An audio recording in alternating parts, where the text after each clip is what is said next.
SR7 TV news కి స్వాగతం. నా పేరు స్వాతి. ఆదివాసీలకు అండగా పోలీస్ శాఖ. Bhadrachalam ASP Paritosh Pankaj IPS. భద్రాద్రి కొత్తగూడెం జిల్లా చెర్ల మండలంలోని ఆదివాసీలకు పోలీస్ శాఖ ఎల్లప్పుడూ అండగానే ఉంటుందని భద్రాచలం ఏఎస్పీ పరితోష్ పంకజ్ అన్నారు.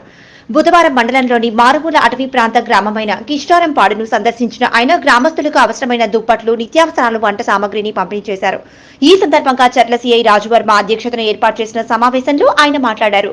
పోలీస్ శాఖ అన్ని వేళలా ఆదివాసీలకు అండగా ఉంటుందని, ఆదివాసీ గ్రామాల్లో విద్య, వైద్యంతో పాటు మౌలిక సౌకర్యాల కల్పన కోసం కృషి చేస్తుందని ఆయన తెలిపారు.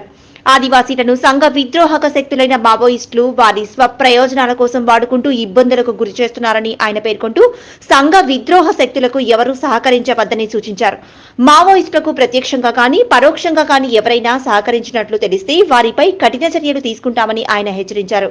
ఈ కార్యక్రమంలో ఎస్ఐలు టీవీఆర్ సూరి, నర్సిరెడ్డి మరియు తదితరులు పాల్గొన్నారు. Reporting SR7 TV news, Telangana state incharge.